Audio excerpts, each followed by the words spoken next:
Welcome to the Bass and Brews podcast, your weekly distraction from other high-quality podcasts. And now, your host, Alex from Swamp Rat Fishing, and the co-hostess with the mostest, the Jabberhammer, Paul Roberts.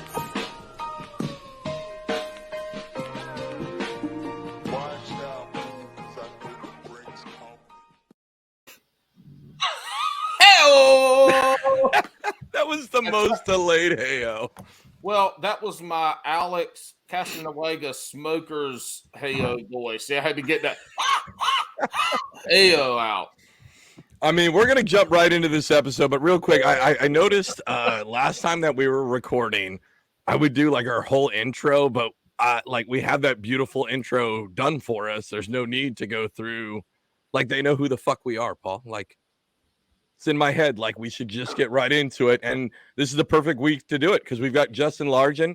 He's an excellent angler, kayak guy making huge moves. Time's out. Why are you timing me out already? Time's out.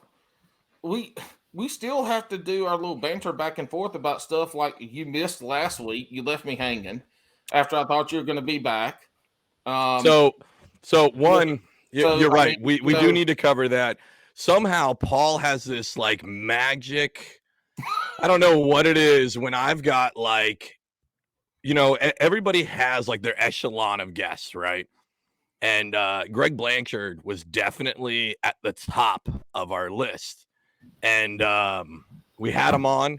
Paul did really good work to ensure that I was going to be home in time to do the Greg Blanchard interview. And then the kids, of course, came down with a 24-hour bug. My wife had to go to a work meeting. The kids are literally vomiting all over the house. And I'm like, there's no way this is going to happen. And of course, it's when we have Greg on. So, I missed last week. I apologize. No, I don't apologize to any of you listeners. I apologize to myself for missing out on that. But I don't know. You obviously didn't listen to the episode because I let it off with that you quit.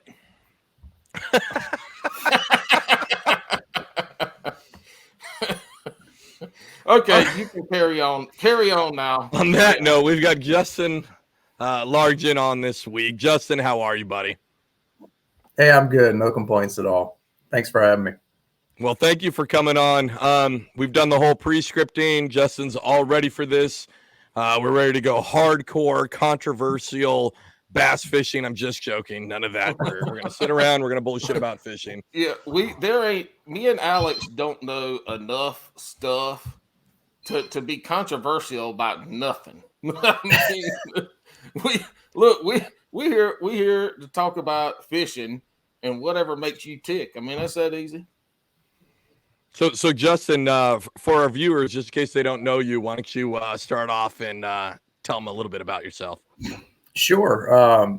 Name's Justin. I'm basically just kind of what were we talking about? A degenerate? Is that the word we? Yeah. Fishing degenerate. I've been kayak fishing for about 10 years now. I think I got started watching Chad Hoover and Jeff Little, some of the content they were putting out back in the day, and at the time, I was fishing a lot of small little bodies of water, and I had a Bass Pro Shops pond prowler. That was my first boat, and I swear I loved it when I got it, and getting off the bank was so cool to me. You know, I was probably a year or so out of college, and just being off the bank and kind of out getting to hit spots. I loved it. But then once I got that first kayak, I think I went a whole year and kind of, went back and was kind of looking at, well, shoot, when was the last time I got in that plastic John boat? And it had been over a year, and I was like, I don't think I'm going to get back in it. And I've just kind of been in love with kayak fishing since. Now, real quick, so you're in Virginia now. Did you start kayaking in the Virginia area? Yeah, I was. I'm in Roanoke now, kind of the southwest part of the state. When I got into it at the time, I was living in Northern Virginia, working in DC. So I fished a lot of Northern Virginia stuff. I got to really like the Potomac. There's a bunch of small lakes. Virginia has some really good state parks. kind of all over, and some like county and city little municipal parks, that some places that don't get a lot of pressure. And that was the stuff I like to go to. I like to go way back up in a creek somewhere where I know the bass boats, they can't get over the mud flat, or just these little ponds where there was one of them. I can't remember the name of the pond, but there was a big 30-foot dam, and it had a little paved path that goes across it, and you drag the boat, on the cart. I mean, it had to be like a half mile up this incline, but not many people were willing to do that. So it was pretty good fishing.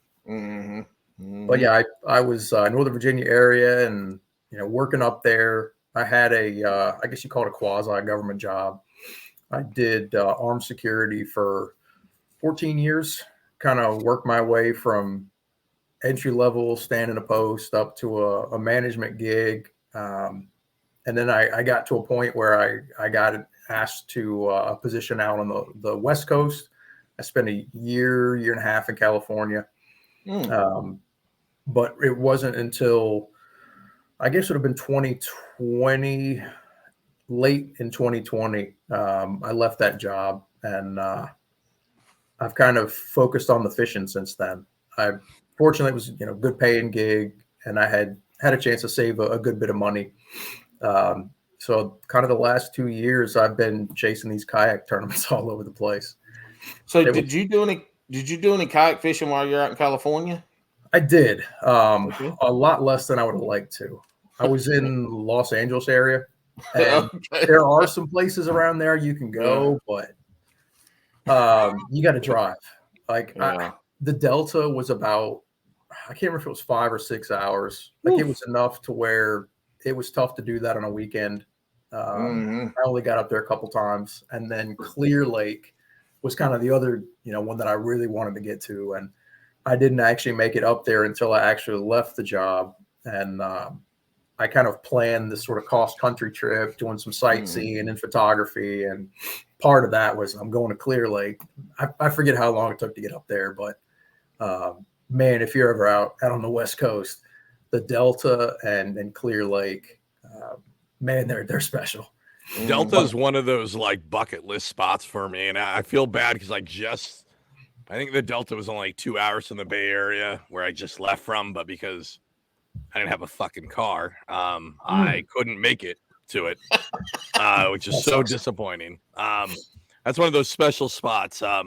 Yeah, it reminded me a little bit of the Potomac, a lot of the Potomac. There's a lot of grass. Potomac, I love that style of fishing.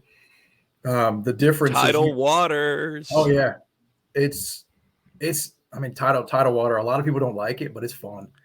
Man, when you find them and figure something out, and you're just in the right spot, it's just boom, boom, boom. I mean, it happens quick.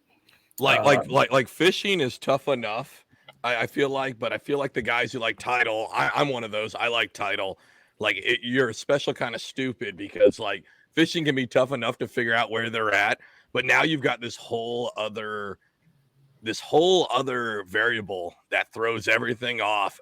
But you're absolutely right. Like when it's fire and it's on point, it is insane. But then you can try to run that same pattern the next day and it'll never work just due to the tide shift. And I love tidal bass fishing. That's like my favorite.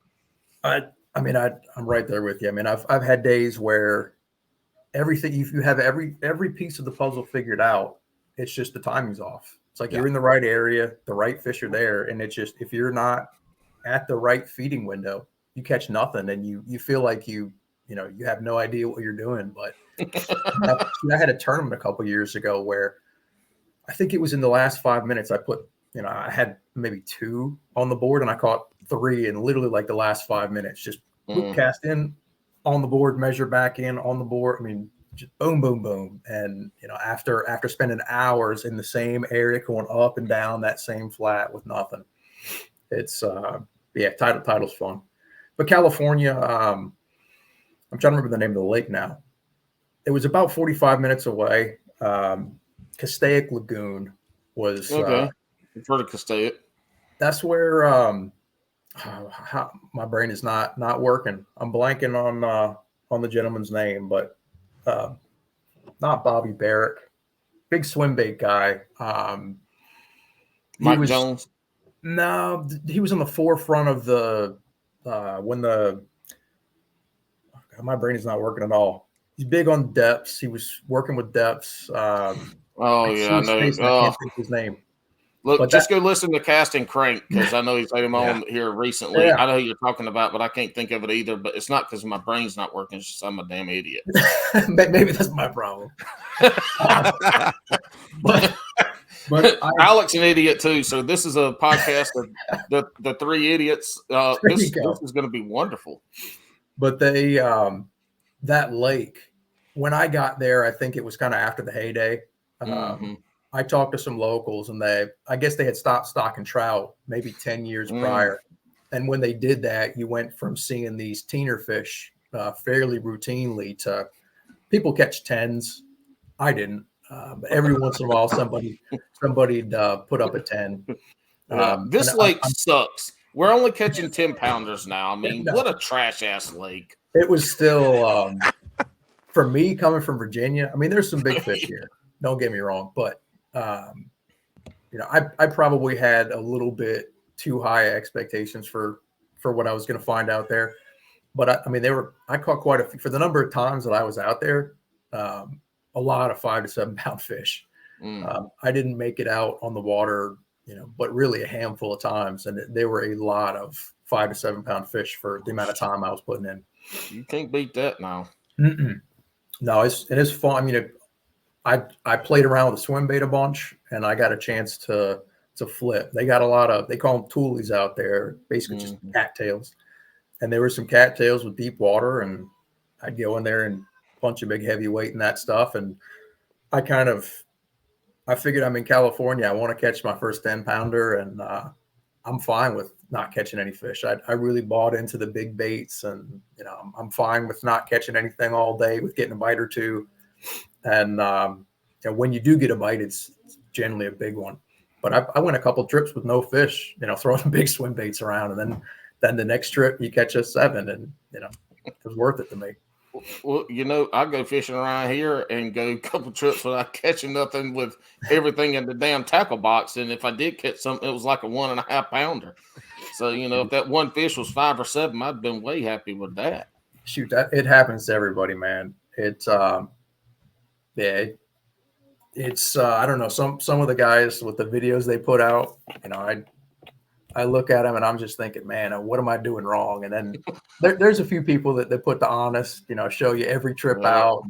Like you were talking about Greg earlier. Greg, I got a lot of respect for him because he'll show you if you had a bad day. And, I don't even want to show people when I had a good day, let alone me going out there, cussing at the wind and throwing stuff. And, I feel like some of that is like you're absolutely right. Those swim bait guys, when they put their edit out, right, their video out, like they're always catching fish and a lot. And you're like, oh yeah, sweet. I can just sling a swim bait and I'll catch monster fish. There's a guy, and I can't remember his name, but he's I'm in New Jersey, South New Jersey, but he's here too. And we are not known for monster fish at all. And this dude will put out video after video of him skunking, but like it's great video. He's breaking down water, and he'll even say, he's like, if I just would throw a wacky worm in there, I would catch a ton of 13 inchers. This dude's out there trying to break the New Jersey state record, so he's throwing these big swim baits, right? But he's got like literally, he comes out with a video every week, and I think he's at 3 months now, and he hasn't caught a fish. Because he's throwing giant swim baits trying to pull, like the New Jersey state record is like 10 pounds, 2 ounces. And he's fishing this body of water where he thinks there's like a 12 to 13 in. So like he's got to focus, right? But you'll watch, like I've watched a 20-minute video. This dude doesn't catch anything. He's been doing it for 3 months, just trying to catch big fish. Some of the only reason I watch him is because I'm like, well, at least he's showing the real side of it. Like that you're not just going to slam them every time. Yeah. Props to him. I got a lot of respect for people that are willing to go all in like that. And, I think that's really what it takes. He's looking for one bite, and when he gets it, he's not going to care about the months and months of tough days. It's a different mindset. And it's actually I kind of got in that mindset right before I started doing the tournaments. It's a completely different mindset. So I was about to had say, with the kinda- tournaments, you're obviously not a swim bait guy during the tournaments, right? What do you lean towards more for the tournaments? It really depends. I'm trying to think of. I guess I consider myself a power fisherman. I like fishing shallow stuff. I'm not great with electronics. I don't like to go out there and I'm not trying to look for school and do the offshore thing. I'm almost always up in the dirt, throwing at stuff I can see or looking for them. But there's some tournaments where you kind of got to mix it up. You got to pick up the spinning rod, and I try to do whatever it takes to catch them. But definitely there's only a couple times I've picked up a swim bait rod in a tournament, and it's normally because the day before was so bad that I have no chance at doing much of anything. And big fish. Let me get this big fish check and pay for my groceries. At least Well, at least if you do that, you got a chance.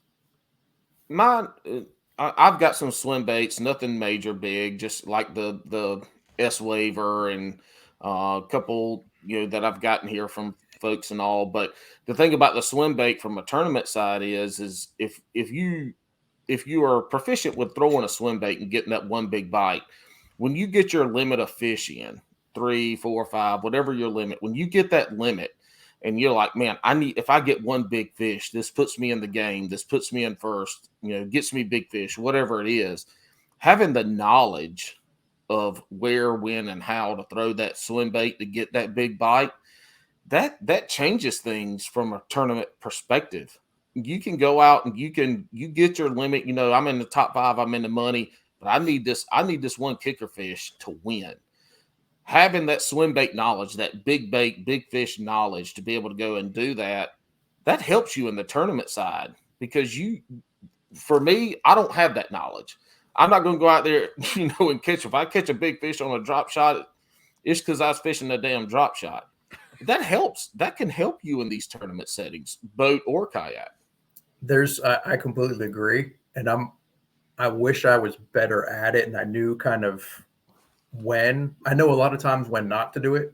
I've had a couple of those kind of special days where stuff clicks and you kind of go, okay, well, but I don't know that I've had enough of those days to really make me understand what makes certain baits tick. But there's a couple guys that I think have figured some of that out. There's a couple of Virginia guys. I can't remember if it was Ewing or Nolan, but we just got back. The Hobie Tournament of Champions was last week, and I can't remember which one of the minors, but I know one of them was throwing a swim bait, I think a glide bait, and catching some big fish. And I think he put up. I know they both put up stupid numbers. They do way better than me. But I think it was just like what you were talking about. You got a solid limit, and now you're looking for one of those big fish to really anchor that limit, and you can get that with those big baits. But I actually brought some. I was thinking kind of along those lines. I'd been to Caddo once before, and I know there were big fish there, but I never, in practice, I never got around them to where I felt like I could do that. I mean, for me, it was let's get 5 and then hopefully get a big bite or two using kind of more standard tackle. But I definitely had stuff with me, but I didn't even throw it. I never got to that point. Some of those guys, Brian Nelly that won it. I mean, he was on just an amazing spot. He smacked them the whole damn 3 days. He was on something there, wasn't he? Jeez. And I can't imagine what that would feel like. The nerves, finding that in practice and then getting out there tournament morning. I mean, I'd have been. But he put kind of a hurting on the rest of the field, but it's definitely I carry a few of them in one swim bait rod just in case you do get in that scenario where it plays. But it's kind of one of those it's not a real smart strategy most of the time to be throwing that stuff. Not for me anyway. I think what's on All right. So what's awesome is the way you're talking, like you're very humble about how you deal with this. There's and for the most part, kayak guys there are some loudmouths, but I think what's really cool is that if you go to the Missile Baits website, you are doing blog entries over there, and it's kind of old school. We had Joe from Cut and Retie who kind of on the show who kind of cut his teeth doing the Field and Stream like written form, and it's kind of cool to see that coming back again. And in your kind of, I mean, it basically looks like you're the only one blogging over there, which is perfectly fine. And you do a really good job of being very open. Like your last one was talking about how you came up just a little bit short for that last Bassmaster event, but it's really awesome to see just kind of like brutal honesty and not just a bunch of like clout chasing bullshit. Well, I appreciate it. Yeah, I think, I don't know, for me, I kind of have to be honest. I feel like if you can't honestly assess what you did, you know, to get you either a good or a bad result, you can't do better. Like if you can't admit that, you know, you screwed up and you did something wrong and you should have done it a different way. I don't know how you get better and don't have the same bad result the next time. And, you know, I've had plenty of bad ones, and then, you know, you think you figure something out and you still have a bad one. I wish I knew kind of what that, you know, some secret strategy or something that makes. Well, I just love that you were so clear. Like you literally broke down your practice in that latest blog post where you broke down like this is what you were looking for, and you looking at the different spots. And it kind of shows, especially in kayak fishing on a tournament side, it's a gamble. Like you had an idea, you were like, this is going to work, and it looked good in practice, and then it didn't pan out. And it was, I don't know, in a way it was like, again, it was like refreshing to see that. Not, I mean, I wish you would have won, but like it was refreshing to see. Yeah, right. But it was refreshing to see, like sometimes like failure can be the biggest motivator when it comes to trying to just get better at things. Yeah, I agree. It, you know, I tried to write it in a way that it's like I'm being honest, you know, and I'm not necessarily going to share every little trick or thing, but I want people to be able to look at it and kind of, I don't know, like I feel like that's the kind of information that benefits me. Like if you watch somebody, like I'm trying to think of, I don't want to compare myself or compare what I've done to like somebody that I watch and enjoys, like Todd Castledine. Like I've really watched his content online. To me is really, really valuable. Like his strategy, how he's looking at breaking down a lake, and it's kind of really, I've tried to imitate some of the stuff and picked up little things from him, just sort of watching his, hey, this is what I did in this tournament, and this is the mindset, and this is how it was in practice this day, and then it shifted, and like there's some guys that are on a different level, and I know that's the kind of stuff that interests me. So hopefully people read it and enjoy it. But I really appreciate, you know, John giving me an opportunity to do that. Cause you know, when I first approached John, I was like, hey, you know, I do some kayak fishing and I'd like to work with Missile. He was, I didn't have, you know, a very good track record, and you know, he kind of gave me a chance and said, hey, you know, you want to try this? And I really, really appreciate that opportunity he gave me, because it's, I think it kind of, I was able to find a different gear with my fishing too, because like as soon as I had sort of a you know, a sponsor, somebody that, you know, I don't want to go out there and do crappy and make it look like, you know, I'm wearing the Missile hat and go, yo, Missile, and then have a bad tournament and have people, those Missile beats must suck, you know. I'm trying to like it kind of was an extra source of motivation. It was something that, you know, it's not just me out there and sort of my reputation. It's, you know, somebody else has kind of put faith in me, and I'm trying to, you know, represent, you know, what he's built. And I think that's kind of helped me. That's a good source of motivation when you know the weather's crappy in practice, or, you know, you're just not having a good day, and hey, maybe I'll just call it an early day and go back. You know, knowing that there's other people that you're kind of representing is that's a good motivation to stay out there and, you know, I'll go down swinging. I might not always figure them out, but I'll be out there till it's dark, and I'm going to be putting my time in on the water in practice and kind of doing what needs to be done to figure them out. What we see with social media and in blogging, Instagram, YouTube, Facebook, all the social media aspects of it is the authenticity side of it. And so you have these folks that are showing their big catches and their only catches. But when you're a tournament angler, bass boat, kayak, whatever, you're a tournament angler and you're putting your content out there as a tournament angler, it is backed up by your results or lack thereof.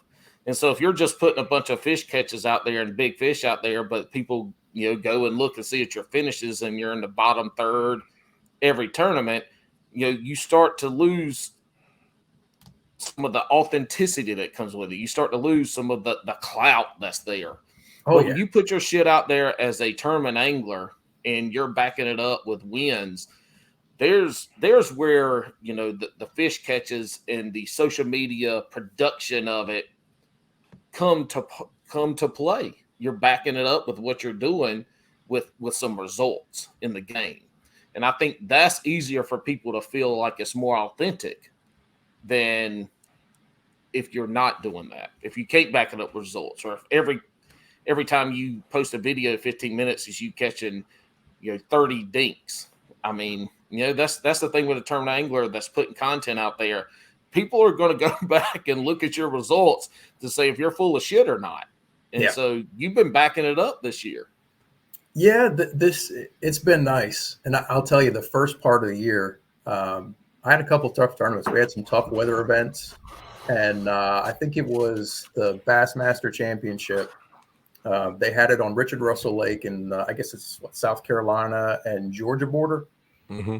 I figured something out there and just I got on a nice little run, and it was a lot easier, like putting out, written content when I could actually, hey, look, I actually had a good tournament. This was my good finish. I had some tournaments later on in the year where I'm still trying to put content out, and man, when you have a couple of bad tournaments in a row, it's like, ooh, why would anybody want to listen to me? I can't. I forgot how to catch them. You know what's funny is actually, I think so. So like we just announced there's the Queen City Kayak Trail in the Carolinas, right? So starting next year, we're gonna start covering them. Paul's close to them. We kind of got a partnership, but we made sure it was clear that we didn't want to just have the winner. Like we wanted the person who was like right out of the money, or like the dead last person, right? Because so you say like who would want to see that? Like most people do. They want to see, so they see you're a sponsored fisherman. They want to see you have bad days because that almost makes you more relatable, because we all have bad days. And even, all pro fishermen, all fishermen have bad days. It's the nature of the beast.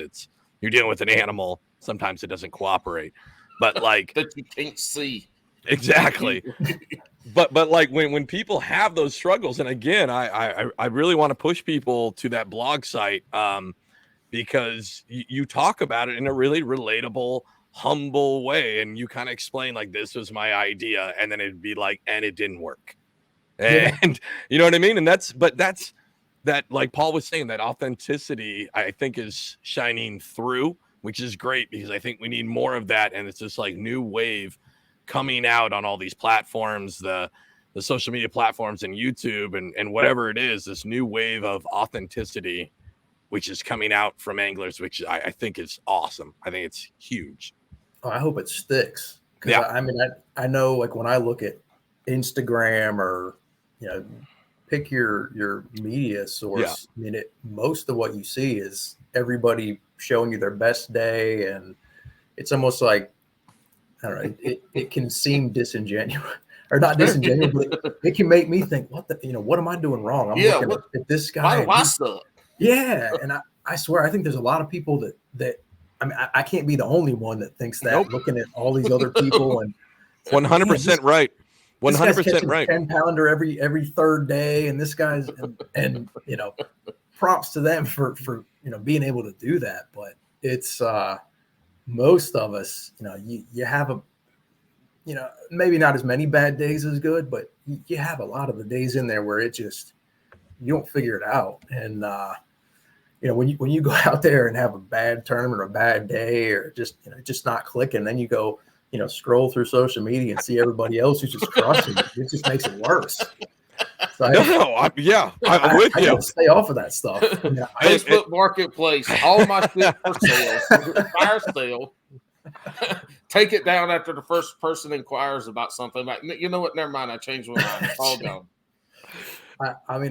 I've been there where it just, man, it's especially if you're already kind of demoralized, man, stay off social media, because I've done that, like going into tournaments where I felt like, hey, I think I figured something out, or maybe I'm on something that, maybe it's not going to win the tournament, but it's something that I feel okay about. And then you look at somebody else and you see, a bunch of people with, big fish that, whoa, they're on something a whole lot better than me. And then you start second guessing yourself. And I think that can be detrimental.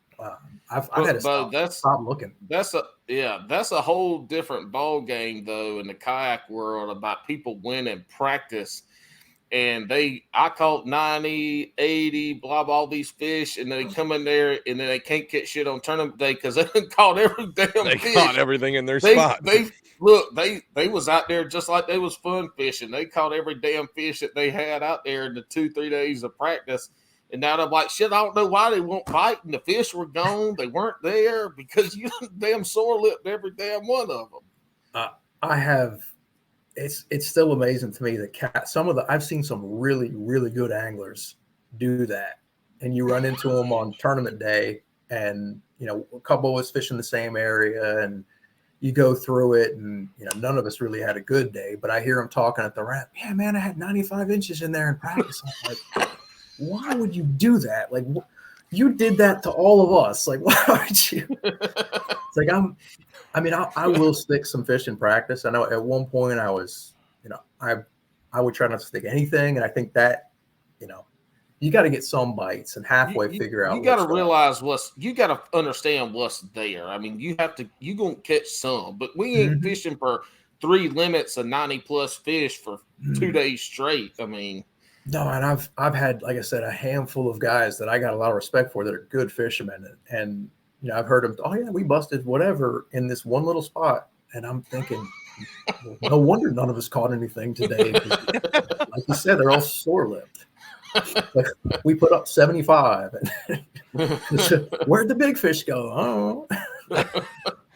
Do you use for prep, since we are kind of based on social media? I don't think I've ever asked this question, so feel free to be like, no, and we'll edit it out. Psych, we don't edit anything. But do you use like YouTube for like a lake study? Like if you're going to go somewhere, do you like search up the lake on YouTube to kind of see if there's any videos on a spot? Yeah. And I'm not looking so much for spots as I am, kind of what's the lake look like? What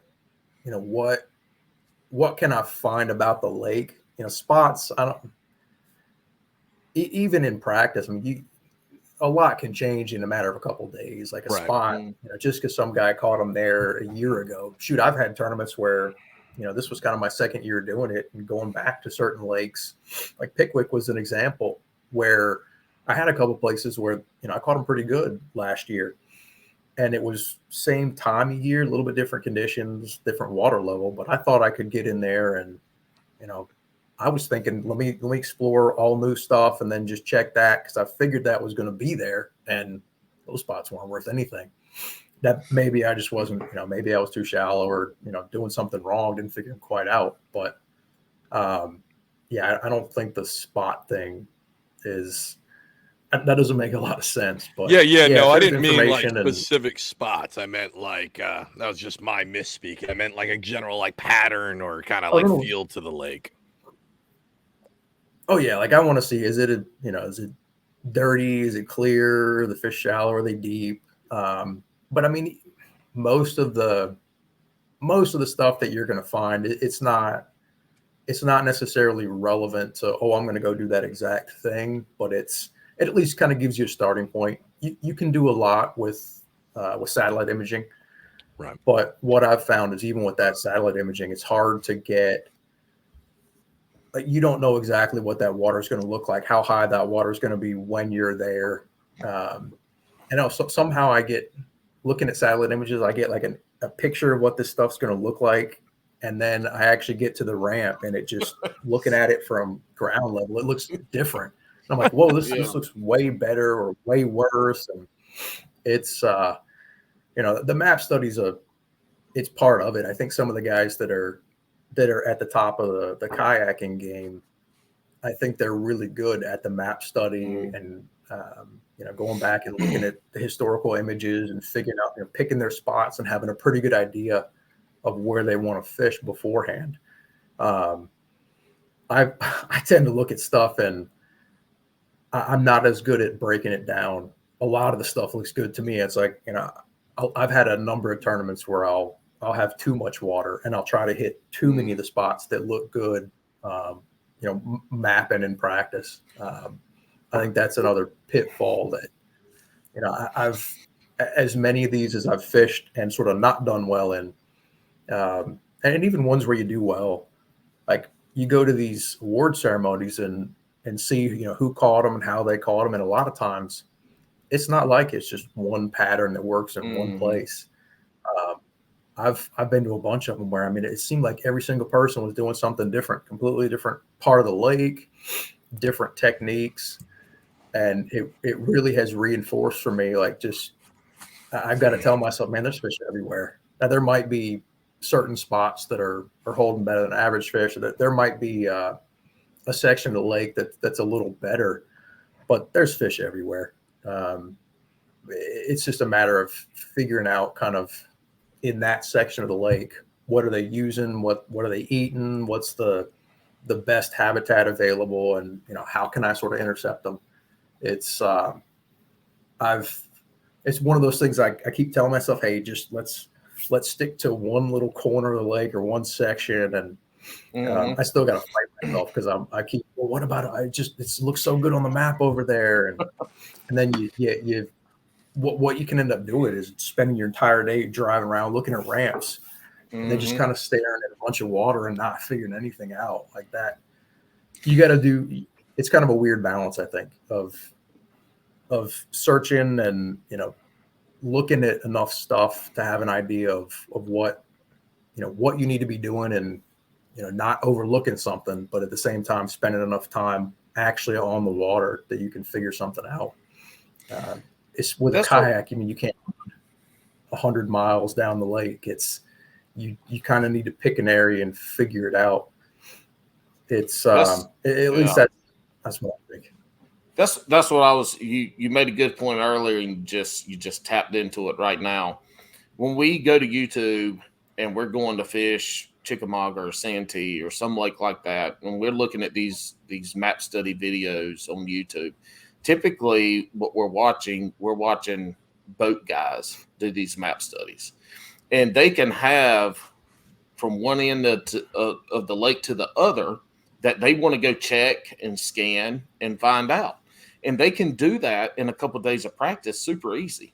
When you're in a kayak, if you find an area that you like that's 3 miles away, that's a damn day to get down there, to scan it, to fish it, to try to check it. Like, that's a day.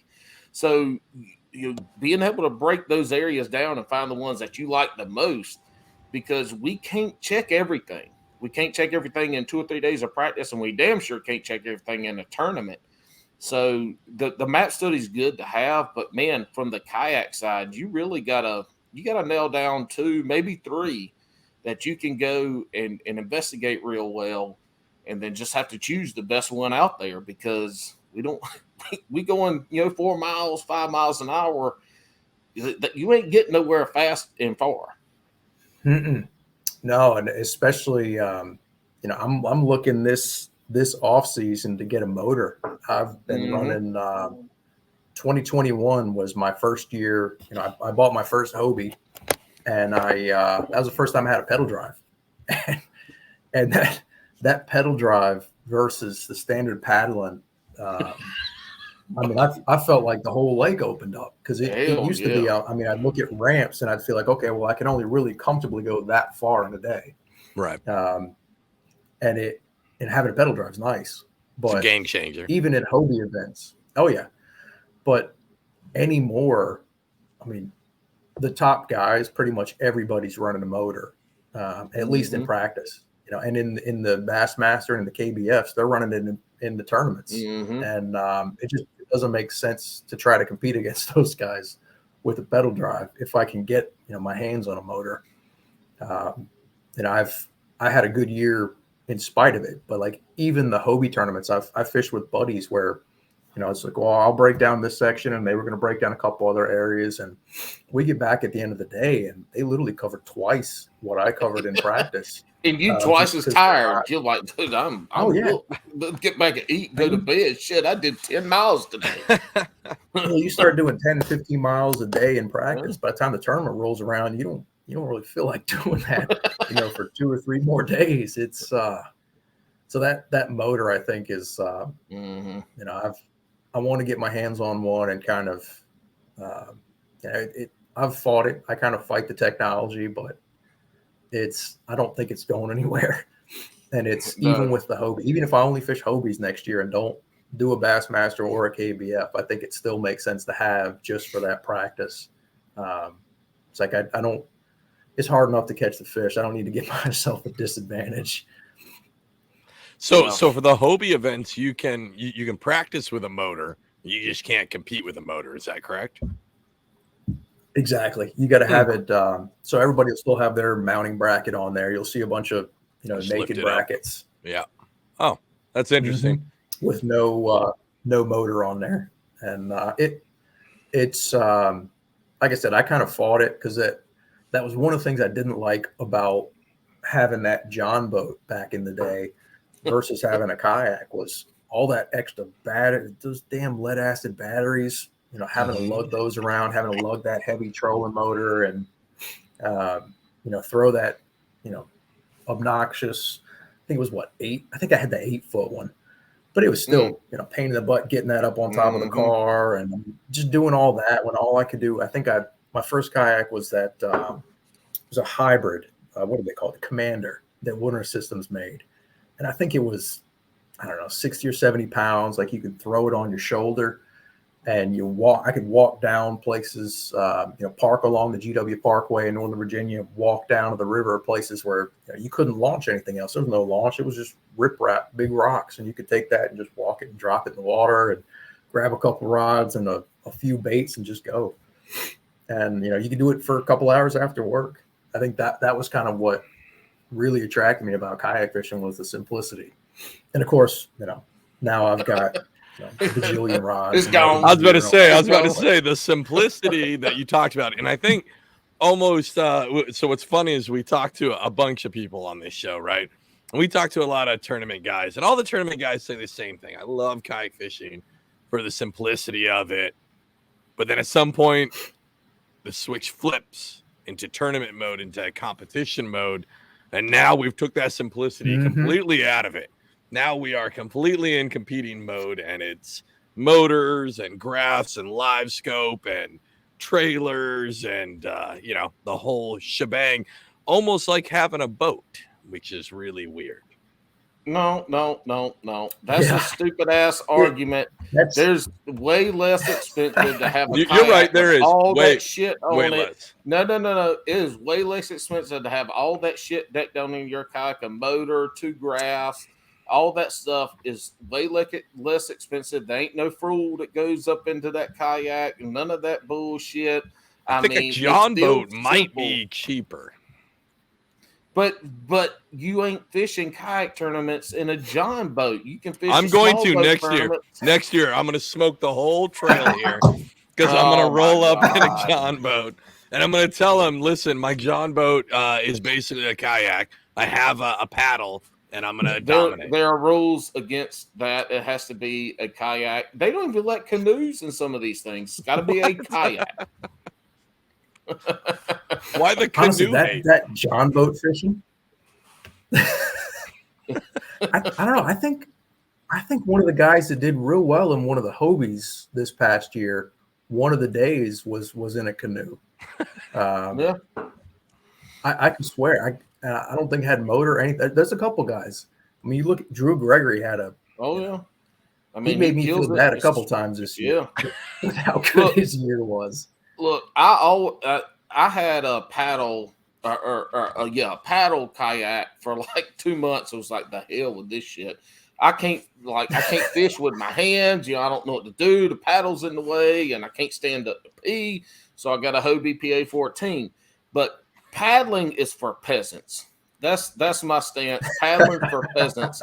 Now, if you're up into the skinny waters and all these lakes, and the majority of the tournament lakes that we're going to fish on the national trail are going to have skinny water you can get into.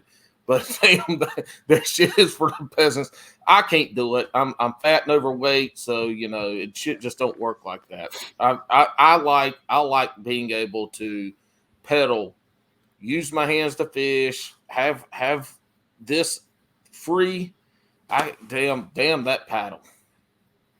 Yeah, and those Hobies, for as much as I like them for pedaling, they're not the easiest to paddle.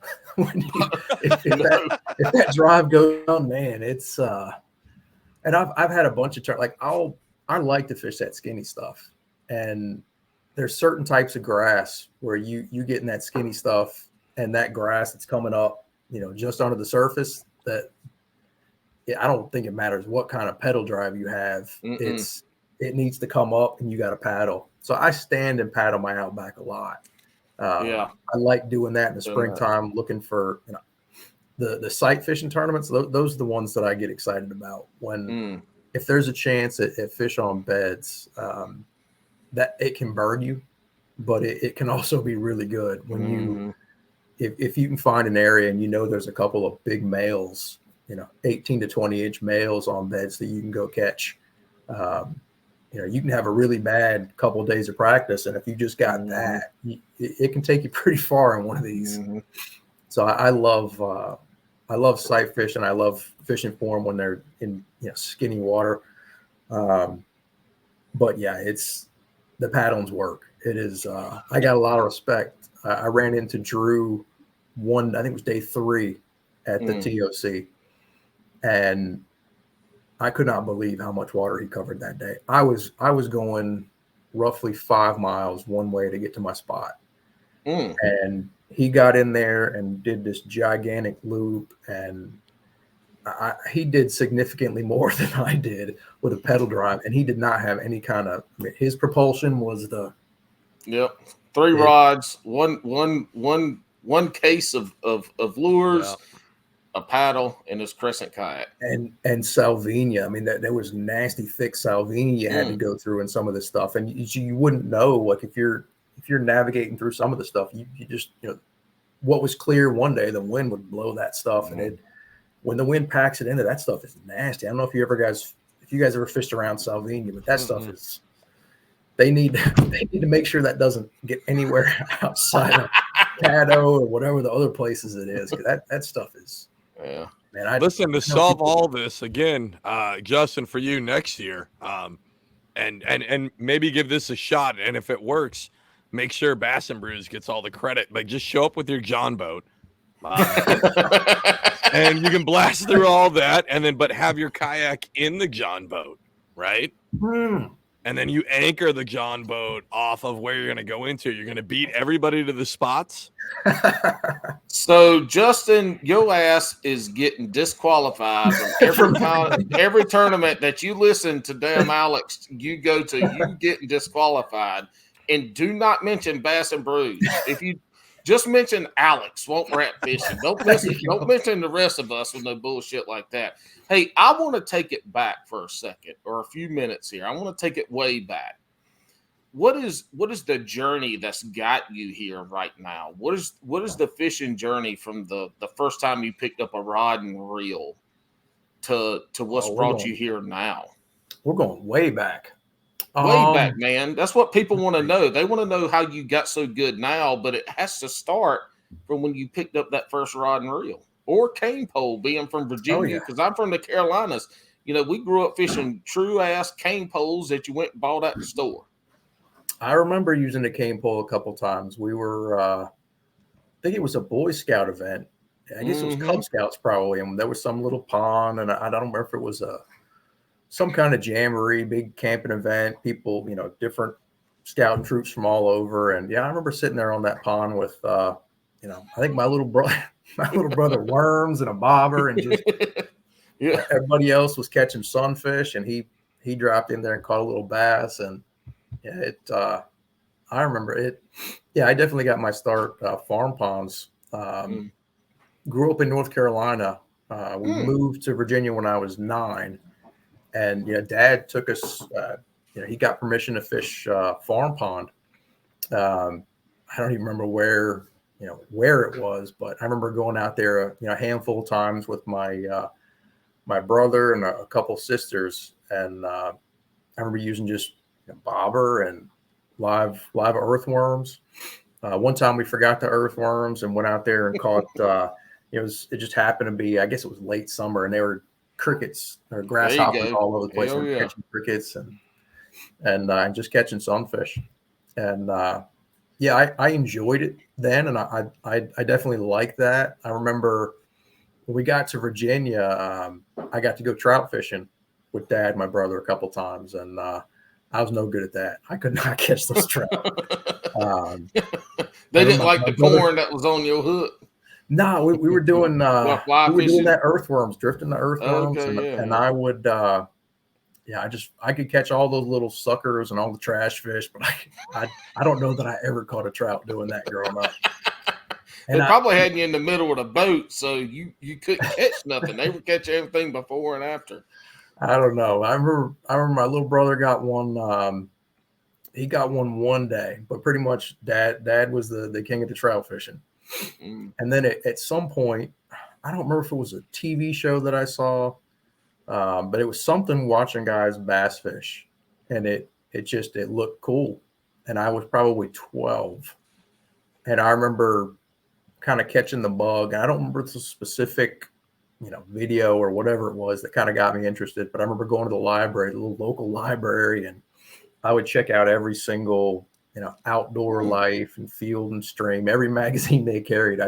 I'd be opening up that shelf, and I'd have a stack of magazines, flipping through them, and I got a Bassmaster subscription, and I remember there was I think it was Paul Elias had a video.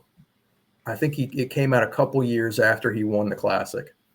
He had a great big old beard, and the real high shorts, and it had to be filmed in the mid to late 80s maybe. It was an old video, but I remember him talking basics of better bass fishing or something like that, talking about fishing a spinnerbait, a worm, and I think he had a crankbait in there too.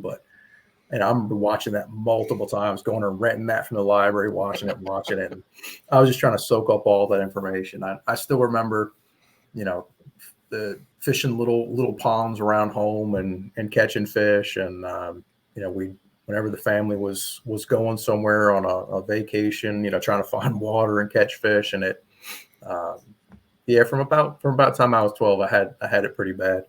I guess that's when I became a degenerate. And I think it was probably college when I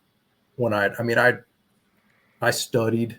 I was into the kind of learning everything I could about the fishing. But college, I went to school, and the college campus was backed right up on the Shenandoah River.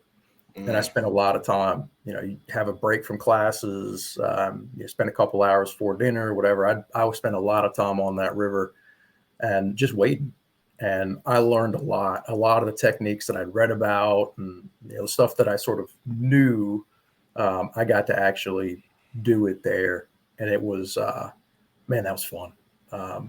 Catching them on, Zara Spook. I don't know how many articles I read about, how the topwater blow ups, and when I actually got to see those smallmouth blow up on topwater baits, catching them on. And I threw a lot of kind of power fishing stuff you think you throw for largemouth and catch big smallmouth on it. So that was kind of when I think I started started really getting better. And the farm ponds around here, the one that I'd get to the most, there were a couple. It was a little small kind of community pond, and there were a couple of landowners that would give me permission to fish it. But it wasn't a whole lot of diversity in that lake. It was pretty much kind of a shallow, relatively clear, had a lot of grass in it. You catch them on plastics, and that was about it. So I wasn't real versatile kind of until I got to college and got a chance to kind of do a bunch of different things. And then, kind of once, I think that kind of got me going with knowing those different techniques. And Virginia's, I mean, there's a number of states I think that are similar in that, like in Virginia, I can go pretty much, pick the center of the state. I can go a couple hours in pretty much any direction, and you find most types of habitat that you're going to find around the country for bass fishing. You can find the highland reservoirs. We got Smith Mountain Lake pretty close to here. I can go up fish tidal on the Potomac, or go a little further east, towards Richmond and fish the James. You've got the moving water for smallmouth. There's some shallow muddy lakes. I mean, you can kind of find water to try a bunch of different techniques. It's really one of the cool things about the state is that you might not have the biggest fish. It's not Texas or California or Florida, but there's big ones that live here, and you can become very versatile in a place where you've got so much variety in your water. What's crazy is Virginia is actually the first place I ever caught a largemouth bass. No. It was 2016. I got into bass fishing, like you talked about trout. I'm originally from Washington State, so I grew up trout fishing and all that. And I fell out of fishing, and then fast forward all the way to 2016. I was like, I want to learn how to bass fish, and because I saw stuff online, this and that, and I was fishing in New Jersey, and I caught some pickerel and some sunfish, but never a bass. Jackfish, sure. Anyways, and then I get sent to I'm newly out of the U.S. Coast Guard, so I got sent to a school though in Yorktown, Virginia, and I found a random like pond in like an industrial complex in Hampton, Virginia, or Hampton Roads, Virginia, and I caught my first bass. It was like that big, the tiniest thing ever, annihilated a full-size Senko, wacky rigged, and I was like, oh shit, okay, I'm down with this. I can do this. And like I had to go to school for 4 weeks, and I remember like getting out of class, at like 3:00, and I fished until like 9:00. I caught so many tiny bass, and then eventually they got bigger and bigger. But it was all in Virginia. Is actually, I guess, technically where I started my bass fishing. That's cool. That's actually I haven't spent as much time in that sort of tidewater section, but I know some guys that fish out that way, and there's some good fishing out there. I caught a bunch of bass, and some of them are decent, but it was like random in the Yorktown battlefields. There's a couple random ponds out there, and you got to hike to kind of get out there. But like I made my way out there, and it's one of the things like cemented kind of why I like this. I was able to like hike out. It was like a mile into the battlefield to get in there, and then hit this little pond. And then these bass were ferocious. Like they were, I mean, it's probably why I still fish a wacky worm way too much, because I would just cast this wacky worm out, and they were already hitting it before it even hit the water, basically. Like they were so feisty, zero pressure. And I was like, this is way better than trout fishing or salmon fishing. Like these things want to bite. I don't have to coax them, and they're annihilating everything. Like it's the best. Oh yeah. I think that there's something about, I've dabbled with other species a little bit. I tried to get into fly fishing at one point, and it's fun. I never did it enough to really get good at it, but it's something about bass, man. I don't know what it is. I've done, tinkered with some saltwater fishing, for redfish and speckled trout every once in a while. But I mean, it's just something about largemouth and smallmouth bass I don't know why it's so addicting, but I almost don't care to catch anything else in the lake. Mm-hmm. Yeah, that's the same with me. I catch little white perch or catfish and stuff. I'm like, God dang, this is a waste of my damn time. Oh, Well, Paul is like the king of catching catfish when he doesn't want to catch catfish. Like half of his content is the grocery store. The other half of his content is catfish. That's it. Stupid ass cat. And look, it's always on a stupid drop shot where I can't horse them in. I don't know what I got until I see it. So, sometimes these bigger bass where I'm at, you catch them in 15, 18 foot of water and they're digging. You don't have enough power to bring them in on a little drop shot. It's a 8-pound catfish. I'm like 15 minutes of my time. I'm 100 yards from where I was fishing because it's dragged me all over the lake. Stupid ass nasty catfish. Yeah, Justin, I have a question. Your line all up. Yeah. Oh yeah. They gonna death roll thing. Yep. You catch a damn catfish on a drop shot, 6 pounds. I've cut the hook off. You got to retie everything because they will fuck it all to hell and back. And actually, the little ones are probably worse about. You get it in. I'm like, how did they tie this knot on this leader? How? I have never tied a knot this good in my entire life, but they somehow figure out how to do it. Hey, when did you get into the tournament side? Did you do any big boat tournament fishing? Did you go straight to the kayak side? You said you got into these national trails 2 years ago in 2020. Mm-hmm. What led you into the competitive side of it?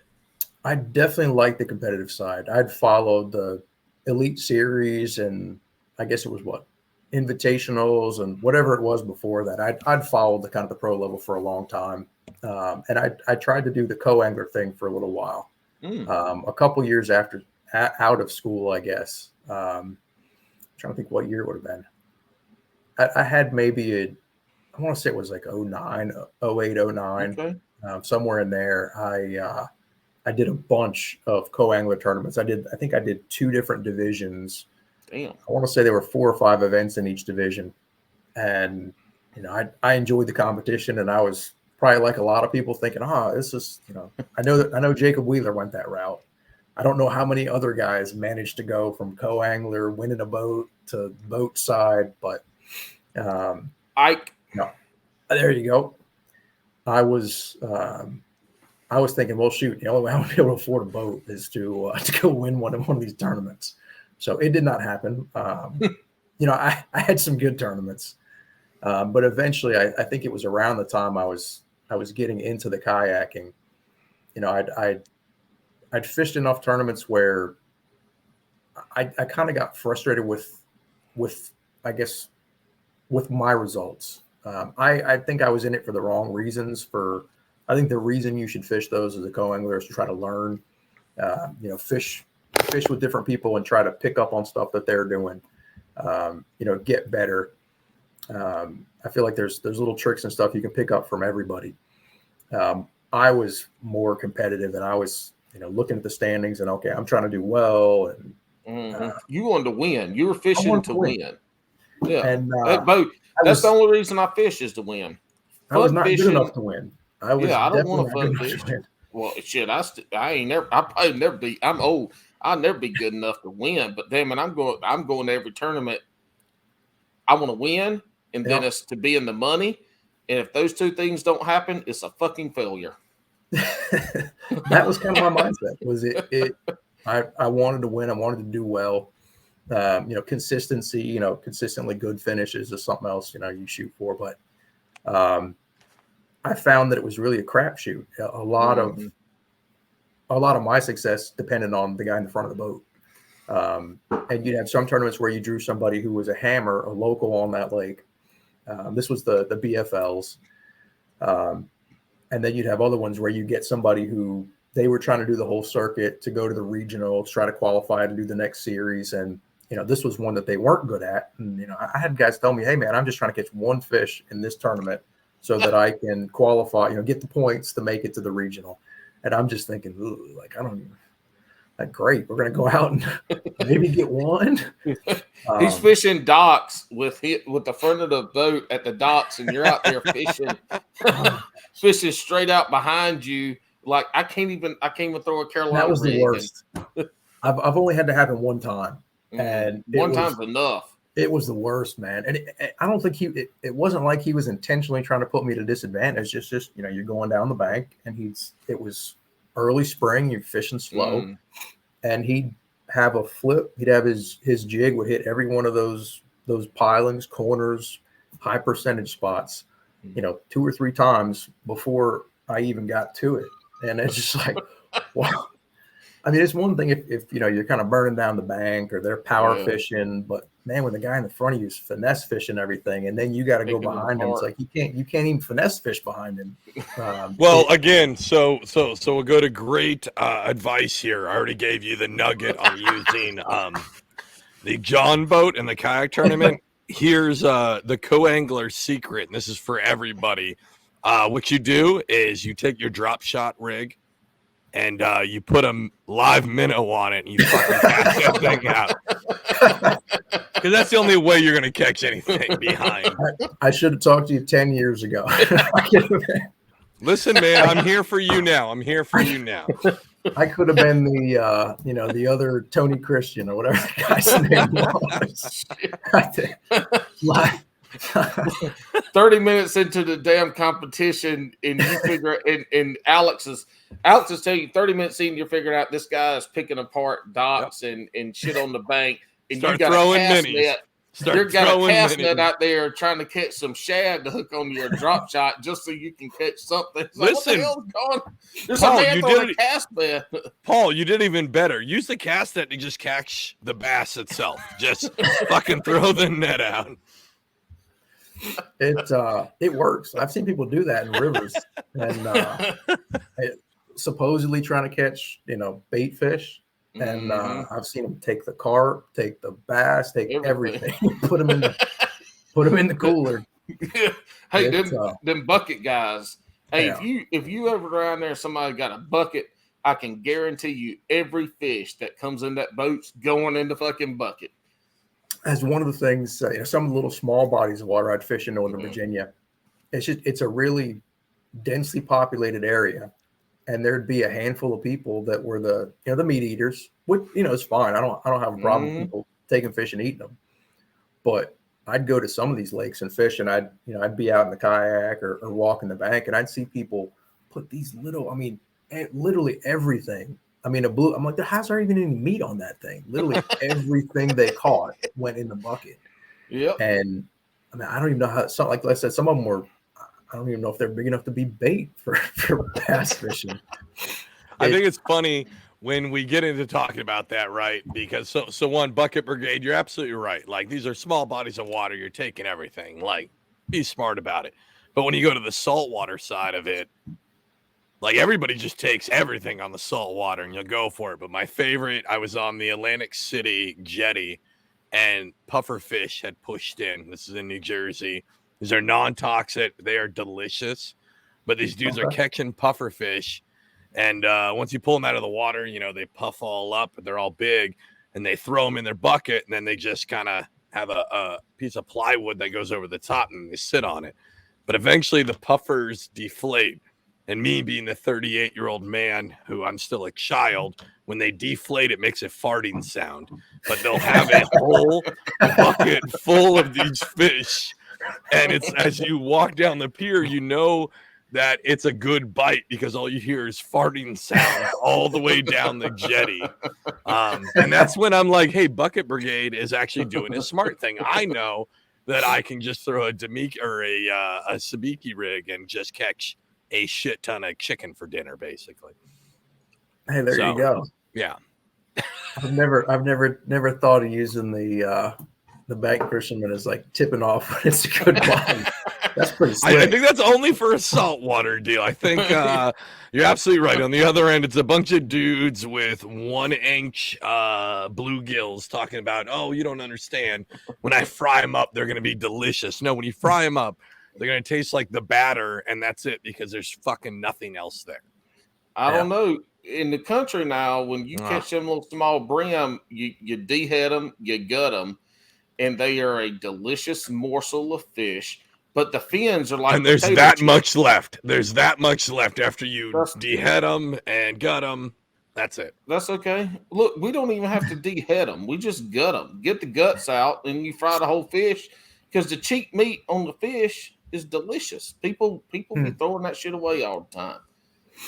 Yeah, I've caught crappie. Bass fishing. You catch some big crappie every once in a while, and I've gone to fillet those, and I've been disappointed. Big crappie, and I'm like little thin fillet, and I'm like, man, that big fish, and that's all the meat I get. I see why they got to catch a whole bunch of them to make a meal. That's why the limit's 80, because you fillet them all out and you've eaten, half a pound of fish. Yeah. I love and we're here's a pro level transition. Ready? So I do like I hope switching. It's not another fucking tip. The tip was stuck tonight. Dynamite. No, I like transitioning from bass to crappie as the season gets long in the winter, right? And we're getting to about that point. And what's really awesome is I went out a couple weeks ago and I was throwing around the here's the transition, ready? Throwing around the Missile Jigs mini swim jig, right? And throwing that mini D chunk on the back of it. And I was really excited about it. I'd been deployed for a year, so I kind of missed that bait coming out. And I got to throw this for the first time. And it was literally like the third cast. I love swim jigs. They're like my favorite bait to throw. It was like the third cast. Boom, I set into something. I'm like, fuck yeah. It was a big crappie, but it was a crappie. And I was like, all right, well, that sucks. I wanted a bass, but it kind of like really, I don't know. It made me think about that bait a lot more, that it was a very compact, small, kind of do everything swim jig, which I really appreciated. So to transition all the way over, how did you get involved with missile baits to begin with? Well, I've used their stuff for a while. Like I think the first time I heard about their baits was as a different jig. I think it was about 10 years ago when Ike started promoting this mini flip jig. The mini flip, yeah. And I'd thrown some stuff from some other brands, and that was similar, but I tried that bait out and really liked it. And that was probably what I threw the most from Missile. I know I threw the D-bomb a little bit, but I mean, I was such a tackle junkie. I've got stuff from everybody, and I threw everything, like to the point where I think it hurt my fishing. Having every single brand of creature bait, every single color, and I mean, it's kind of like we were talking about. You can only cover so much water in a day. You can only throw so many baits. I mean, it's so yeah. I that was the other one that I liked a lot, and I'm trying to think. I feel like there was another one I played around with a little bit. Those were the two primary ones. But then when I saw that swim jig come out, I got really excited, and I over the last year or so, I'd picked up some other stuff and played with it. I went up to fish in northern lakes, something basically different from anything I'd fished before, Lake St. Clair, for a KBF tournament, and I picked up those Missile. They call them the bomb shot. It's their bomb drop shots, shot. Yeah, their drop shot bait. And oh my gosh, I'd never seen smallmouth kind of built like that, and that was pretty much I kind of stupidly went in some canals and tried to chase some largemouth the first day and got smoked. So the second day of the tournament, I went in and did what I should have been doing and chased the smallmouths. But that bait, every fish I caught in that tournament was on that bait. And I started looking at some of the other baits, and I really liked just about everything that they made. So I started playing around more with the different baits. Like they've got some another creature bait, the little baby destroyer, some of those downsized baits, the baby D-bomb. That stuff works really well in tidal water. I mean, it works everywhere, but I was fishing primarily Potomac. I like to flip the grass, and those baits were just really good in that stuff. So I was starting to lean kind of heavily on Missile stuff, and I guess I'd have to. I met a buddy at a tournament. Where were we? I think it was Kentucky Lake. in 2021, and he was just getting into bass fishing. He'd done some saltwater fishing before, but he was kind of getting the bug for bass fishing, and he had a couple spinning rods, and that was what he took with him, and a couple of baits, and that was what he fished. And I, looking back at my kayak and all the gear, all the extra weight I had in there, 8, 9 rods I'm taking with me, and I'm just like, man, this guy, I kind of, it made me appreciate sort of that simplicity. And I don't know that I'll never get to that point where I'm taking, 1 or 2 rods. But it kind of, it's like I've got to sort of trim this down somehow and figure out a way to take less stuff and have, I think it's a mental clutter too. Like there's only so many baits you can throw in a day.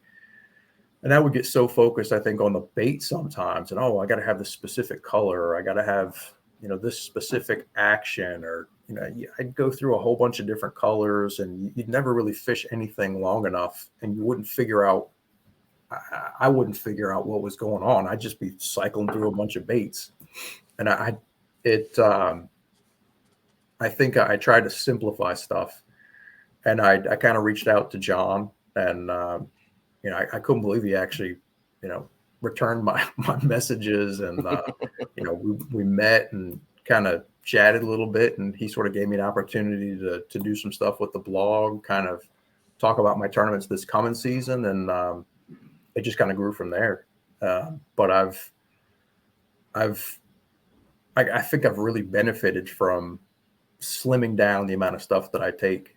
I mean, there's a lot of great baits out there. You can catch fish on a lot of stuff, but I think having confidence in what you're throwing is important. And if you can limit it to a handful of colors, and you can do a lot, like some of these baits I've found I can do a lot of different things with them. I can take one bait, like a D-bomb, and I can use it as a flipping bait.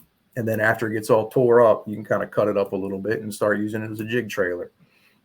You can use it as a chatterbait trailer. There's a bunch of sort of things I can eliminate that I don't have to take if I can, with certain stuff that'll do double duty.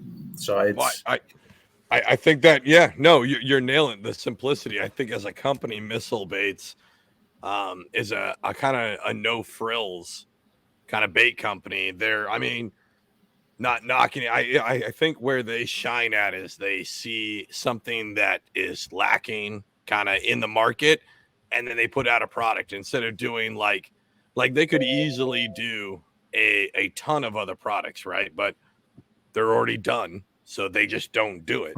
Instead, they add a unique spin on a lot of products that are out there. Again, like the mini stuff, the Ned bait they have. What is that? The Ned bomb. Ned bomb. It's pretty much the only Ned bait I throw at all. I think that is such a superior Ned bait. That quiver worm is insane for Nico rigging. Yeah, it's like, you know what I mean? Like they do a really good job of like narrowing down their products to like, they don't have to have 9 million soft plastics. Instead, they have a handful of really unique fish catching products, which is awesome. Yeah, I agree. And I think I've heard, John say it almost, verbatim the way that you did. It's they're not knocking off, you don't see knockoff baits that are copying somebody else. It's all kind of a little bit different twist. I don't think that worm's in production anymore, but they've got a tomahawk worm you might still be able to find in tackle shops somewhere. And even that was different. It was I've got a couple over here still. Yeah. No. Those were awesome. Yes. It was like a twin-tailed grub kind of, but on like a full worm. Oh yeah. And I mean, nobody else has anything that looks like that. And I've, when I can find them, I can get those. I know they're out of production. So when I can find them, I've got a stash. But yeah, it's a neat company. I like the people. I've had a chance to meet John and a handful of the other guys over there, and it's just really cool people. It helps that they're local. That I'm only 15, 20 minutes away from their headquarters. So it's I used to drive by that Turner Road a lot and see that sign. It's the Missile guys over there. But yeah, I've relied very, very heavily on their stuff this year. Pretty much every tournament where I did well, I was if I wasn't using Missile exclusively, they were catching me a couple of key fish. That one thing that might surprise people, and I know John's thrown this. I think Derek Hudnall did real well in a Florida Bassmaster tournament on that. They call it the 48. It's that little. It's basically a wacky style worm or a straight tail worm, and that thing has it basically has replaced the Senko for me. I literally don't even take the Senkos. I use that. It's a very similar shimmy, and Senkos will get torn up. There's little stuff you can do with those little collars to not tear up your Senkos, but just the type of plastic that's used is different in that 48. And I find I don't tear up nearly as many of them, and I'll kind of do double duty with those things too. Like last fall, I remember having a really good day on the Potomac, just fishing short shallows, clear water, and you could see fish cruising. You throw ahead of them, and I'd throw with that little 48 wacky rig. I tested different colors. It didn't matter what they were eating. It didn't matter that day. I caught them on green pumpkin. I caught them on the June bug, the clear. It just didn't matter what you threw. But something about that bait and the shimmy just works. But you can take that same bait after you tear up the middle a little bit, and you can flip it and put a 2-watt EWG hook on there and basically throw it weightless still. But you've got a weedless bait, and you can throw that in a little bit nastier stuff where you're going to get hung up. You can throw it in brush. And that bait, the tournament that I won on Winnipesaukee, I caught almost every single fish on that Missile 48 with that 2-watt hook, weightless, 8-pound line, just skipping it under docks. And I've used that bait a bunch of tournaments. It's bailed me out on some tough days. But that's if I could only have one bait, and somebody said you got to go catch fish in this tournament, that you're not gonna burn down the bank with that thing, but it'll catch what's there. It's that's one of my favorites. And then you mentioned that quiver earlier too. That quiver is a lot of people do, like you said, on Nico. I like to Texas rig that thing. Just put a light weight on that, and those fish get used to seeing a creature bait, and you slip that sneaky little straight tail worm in there, and just that tail has just with that spade on it just has a nice little flutter on it when you twitch it, and that thing's real good around the spawn. I've caught some nice fish this year on that too. Yeah, I didn't throw a Texas rig. I did it Nico, but it was during the spawn when I first found out about it. It was a couple of years ago, right when it released, and dude, I mopped them up. It was like low tide, bad conditions, and I still put work in with that quiver worm. Huge believer in that. And then the Ned bomb, which is basically almost the same thing, just a shortened body on it. And again, there's a lot of Ned rig baits, and I'm not even a big Ned rig fisherman anymore. I think there's a lot of them. I think that Missile one people need to look at. I don't think they do, and maybe that's better for tournament guys. But as like a general fisherman, you should check that out because it gives such a different look and kind of a different, just a whole different thing to the Ned game. As people keep seeing these TRDs, they sit at the bottom. That's it. This is a way you can almost like actively fish a Ned, which is a whole, instead of just doing the sit on the bottom and dragging it, doing what Ned said about like popping it, kind of swimming it through it. It excels at that. It's such a good bait.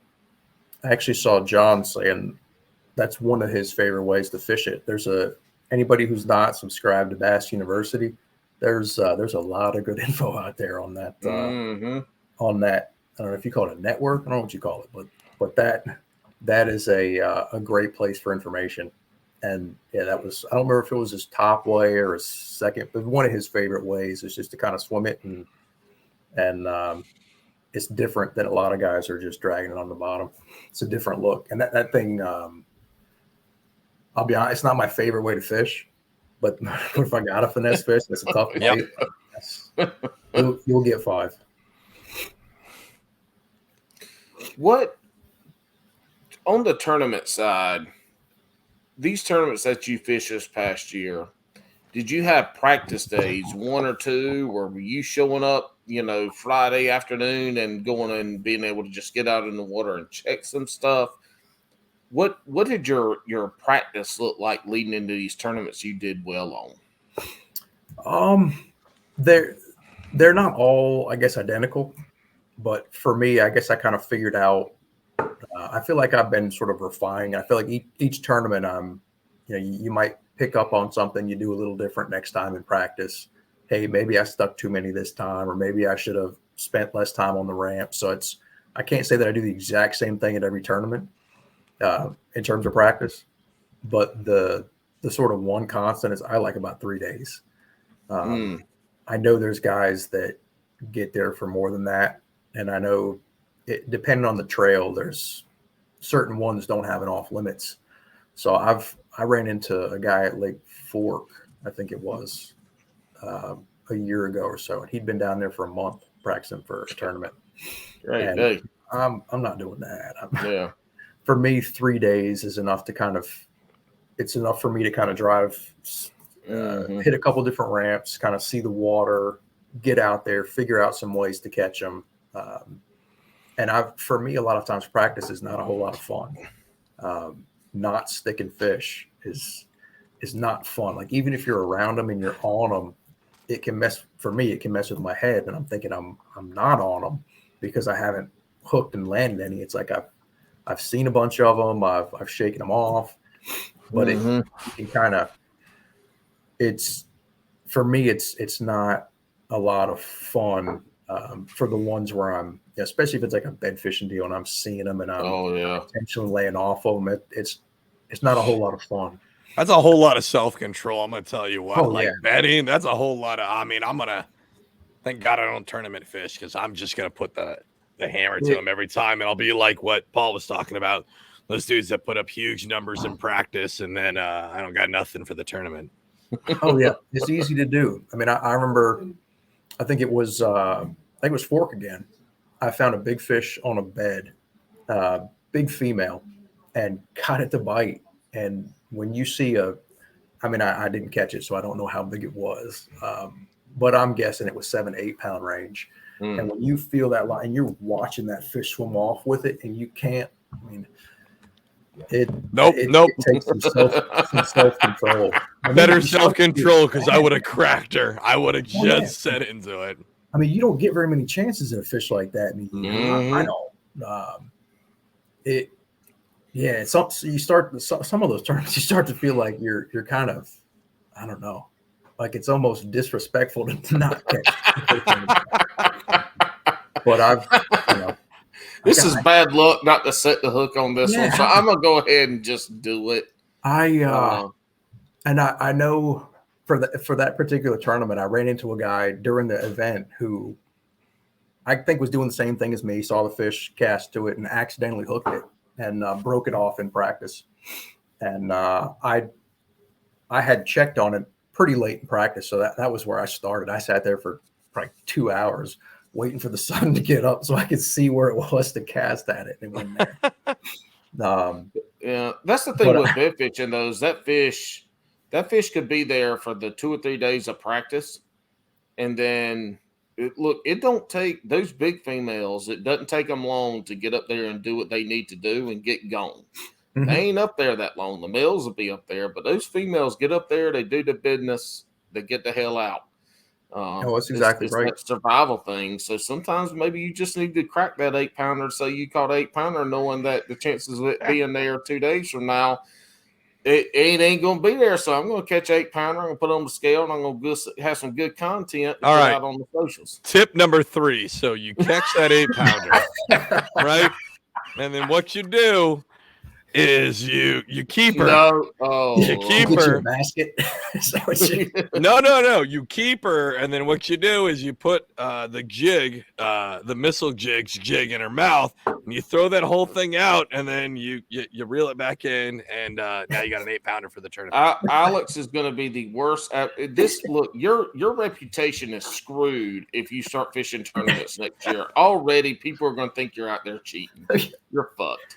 They're gonna watch this, and I have the protest Yeah. gonna come before I even fish. Yes, they've already got it written down. If this guy's fishing in the New Jersey kayak, where he's getting, where any fish he catches, we're gonna. They're gonna find me. protest I'm gonna be in the John boat with a bucket full of minnows and And a a live cast net. well full of dead fish that I keep casting out and reeling with the back in. with the kayak, dragging the kayak behind the John boat to be able to get out and go get. It'll be like a huge shitty Walmart Sun Dolphin too. Like a really no. That's what I always kayak fish with. Yeah, That's crazy. yeah, you're right about that. Those fish not being there sometimes. Fast forward to this spring, I think it was March. We were down on Harris Chain right after I think it was a month after the Elites had beat it up. And then I think we were there basically our last day of practice. I think our last day of practice was the last day of the FLW or Tackle, whatever it was called, their pro level event. And I found a canal that I think I could have had the biggest stringer I've ever caught. I've never had a limit over 30. I've had some, 20s, mid 20s, but I've never cracked 5 that weighed 30. And the fish were in there for that. I shook off 2 giants and then found one late in the day, and kind of, the gears start turning, and I'm thinking, well, what if I've looked at fishing kind of big item before where, that's a giant. You think it's a 5 or 6 and it's a 3. And I've had it go the other way too. So I figured, well, shoot, maybe I'll put a hook on and catch this one just to see. And sure enough, I stuck, one of the other fish that just the way it was acting, I didn't think it was going to be up there for much longer. And sure enough, it was 23 something and 7 pounds. And I'm thinking, shoot, I got those other 2 fish I know I could catch that are giants. And that was the first day of practice. So I left the area, went and did something else the second day, came back the third day, and ghost town. Some of the males were there, and there were a couple of decent ones, but those big females. And I was very glad that I stuck that fish. I would have been very, very angry if I had, a chance at, if I'd have known they weren't going to be there. Shoot, I'd have had 2 other ones that were. I mean, I know they were over 5, and they were probably in that 6 or 7 pound range, like the one I stuck. But look, if you want to catch a 30 bag, starting right now, we've had over the last month here at Jordan and Harris, we've had numerous bags in that 27 to 29 pound range, and they are going to be people catching 30-pound bags from here until pre-spawn in these areas right now. I fished a little bass boat tournament this past weekend. The winner only had 22 pounds on Jordan, and it was a tough day. It was a tough day, only 22. And that's a good day most places. I know. So these lakes right now, this is last year, guys were catching 35, 38-pound bags. I think they started in January, February, kind of into March in these lakes here. So if you want to come down here, I can't guarantee you that shit now. I can't guarantee you, but I can guarantee you we get in the areas that these fish are. But a lot of those big bags are coming off of live scope fishing with A-rigs and jerk baits and stuff like that. But I was about to say, I got a feeling I know how they're doing it.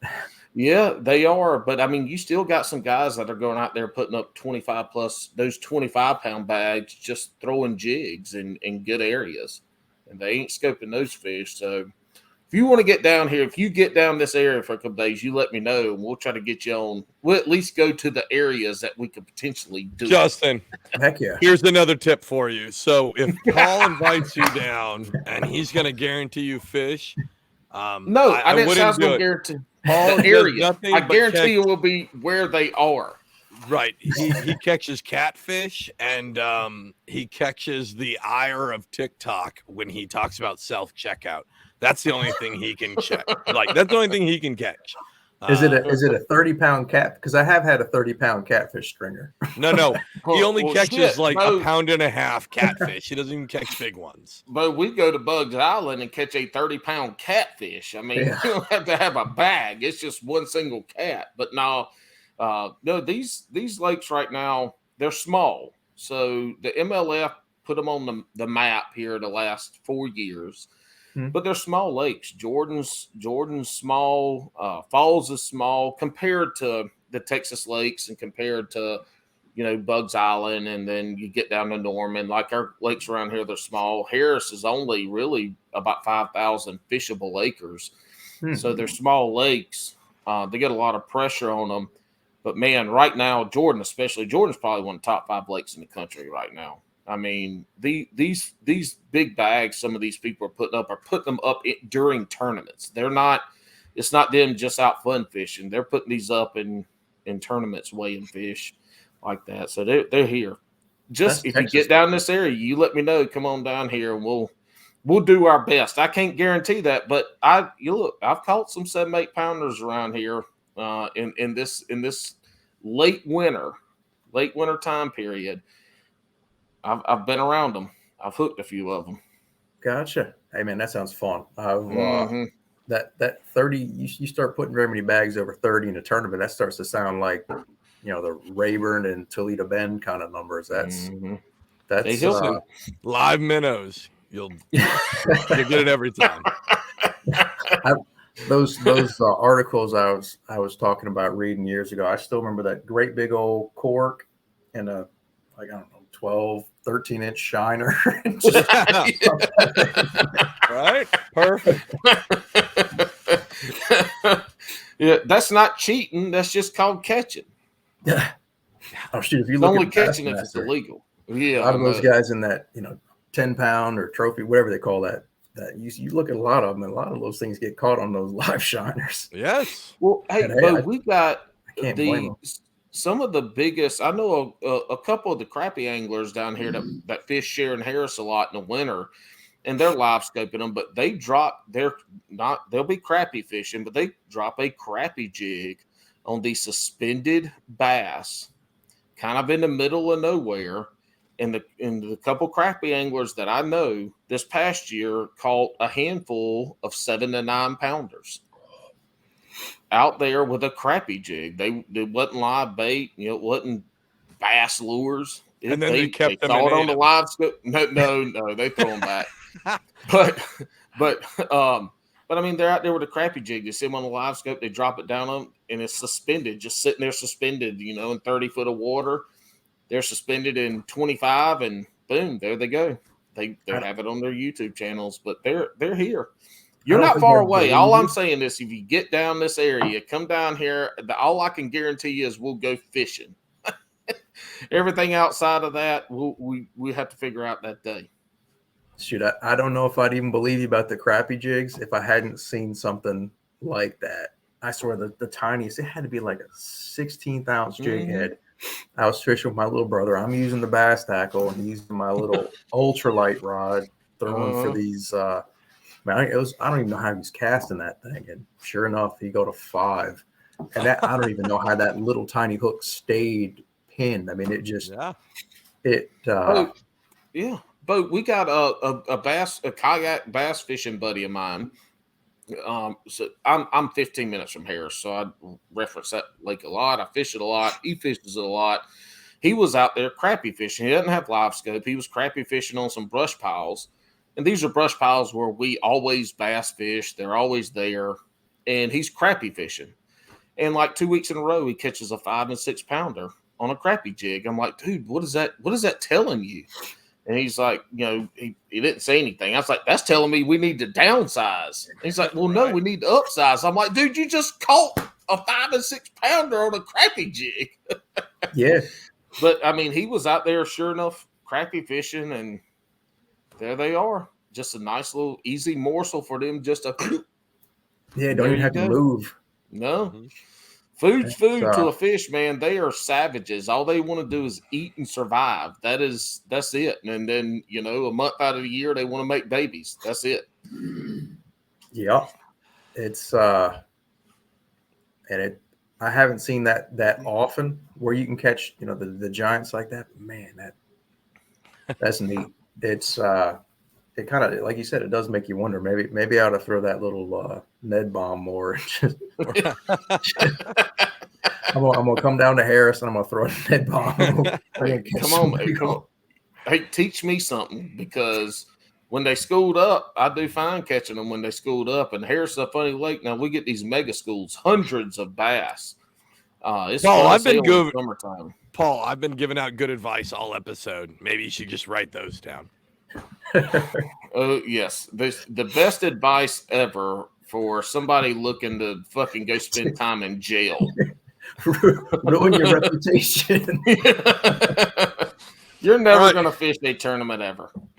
All right, Justin, we're about ready to hit the part of our show that is either elevated our guests to great heights, Please or tell me you don't have a new name for this segment tonight. or completely We sunk ruined them. it. We ruined it 2 weeks ago. Thank God you weren't here for Greg's episode last week. We didn't have to try to ruin it again with some stupid ass name. Nope, So say the name. We're going into the shotgun round.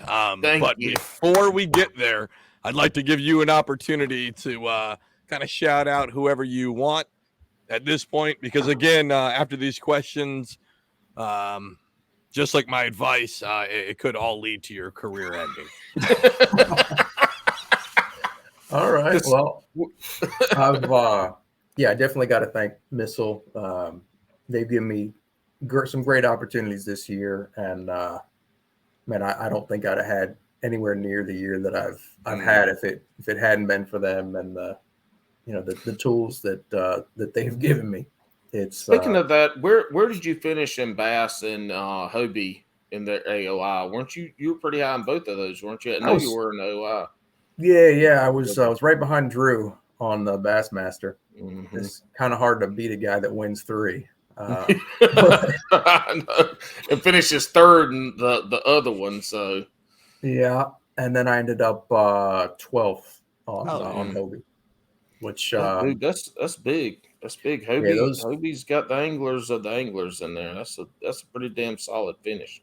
Yeah, it was a blessed year, and those guys, like you say, there's a bunch of hammers, and there's a bunch of hammers that fish all of them, but something about that, everybody with no motors, and I mean the field sizes that they had this year. I mean, they were pushing 200 people at a bunch of their tournaments. That definitely means a lot. Showing that I only fished a couple last year, and I did lousy in both of them. So to kind of turn it around and have some good tournaments with the Hobie guys, that felt good. Hell yeah. But aside from Missile, want to shout out Vicious Fishing. Their line, it's what I use exclusively. Their braid, fluorocarbon, and their copolymer mono. It's all I've thrown. It's all I've thrown for probably 10 years now. I think since about the time they came out. What are you throwing? The copolymer. What techniques and lures are you throwing for the copolymer? I actually throw a lot of topwater stuff on that. I'm probably going to play around some next year with some lighter braid on some stuff. I see too many guys, hear too many guys that do that, but I kind of like that old school copolymer, about 14-pound test, and I like a small style plopper bait. I've thrown that. I think it was Greg, watching him. I've used the plopper, and then I saw Greg throwing in some of his videos the Chapo. Yeah, and that little bitty one, I think it's the 90 size. Yep, it's the 90. Yep. I have done really well in clear water with that ghost minnow color, and you can throw a bone in just about any watercolor. That bait, something about that bait. I'll put that on 14-pound test, medium action bait caster, and high speed reel, and that's done some work for me. You do lose them occasionally, but yeah, I throw the Chapo. Pretty much my top water is Chapo, a little bit of buzz bait, and then a lot of spook, and I throw it all on 15-pound braid. I like it because I can make long casts with it. That's why I like the braid. And I make those long casts. But I love crankbait fishing. And so all of my crankbaits, anything 10 or deeper, I'm throwing on a copolymer. And really? I like that. Yeah, I like the stretch on that. Like I tried to throw it on fluorocarbon, but I didn't like it. Biggest thing was, again, like I got loose brakes on there, so I like to make long casts. That the fluoro, when it gets one little backlash in there in the wrong spot, it snaps a lot. But I found that I could make those long casts a lot better with that copolymer. So my crankbaits have all been 10 to 12 pound copolymer, and I have loved it. I have not lost a lot of fish. I have had no break off. So I've been fishing that copolymer a lot because I also come from that old school of the mono. Mono was everything back in. It was the only thing back in the day, that or braid. But I like that copolymer for the cranking. I've been super happy with it this year. That's all I fished with it, but I haven't done it on top water. I still can't get away from that, that 10 or 15 pound braid on the top water. But I was curious when you said copolymer, what you're fishing with, because a lot of people don't like it. I mean, I guess it's the mono side of it that they are all uppity up about. But the other thing that I think you have an advantage on with that braid is you can get those hooks driven home. From a long ways out, and that's I think there's pros and cons to both of them. But I definitely want to play around some more just to see. But on the braid, those long casts, and I'm using like a medium moderate action rod for that spook to be able to walk it real good, walk it slow, or make the big swoops with it, stuff like that. So I need that line. I use a high speed, like a 8-2 ratio reel on it. So having to make up for that bendy rod, that braid's really helped on that. But yeah, all right, cool. Didn't mean to interrupt. Actually, I did mean to interrupt, but it was for a good reason. No. I like your crankbait. That's got the gears turning a little bit, because I've fished some shallow crankbaits on mono before, and I think that was before braid or before fluoro came out. And I never really have gone back and played around with it much, but I've heard of a few guys still doing that. So most of mine's deep. So 10 or deeper is what I'm fishing on that.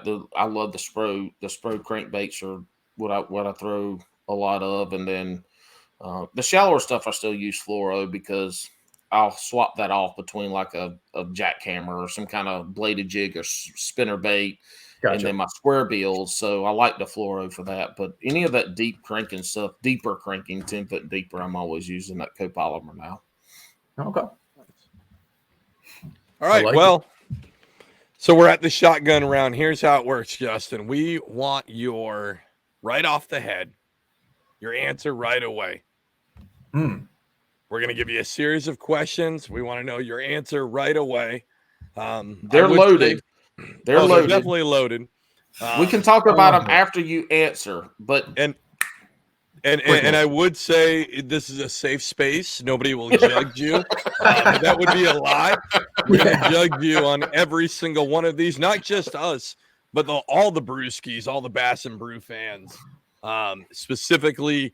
Tori, the historian, will make sure that nobody will forget if you answer in a dumb way. So, this is where we're at. You ready? Yeah, far away.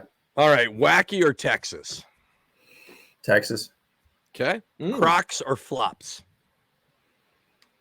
Flops. Wrong answer. I don't like either. Is that an answer? Yeah, I mean, no, it is now. Yes, so barefoot. There you go. Yeah, I wear Crocs, no socks year round. Don't matter how cold, how hot. Crocs, no socks year round. when I get in a kayak, I take them bitches off. The only reason I wear them is to put the kayak in the water and take it out so I don't step on those stupid ass hook, because I don't do well with needles. And if I have to go get a tetanus shot, there's a good chance that I'm going to get lightheaded. I'm not going to pass out, but I'm going to scare the nurses. So I use it so I don't step on nothing sharp loading and unloading the kayak. Yeah, but barefoot is the way.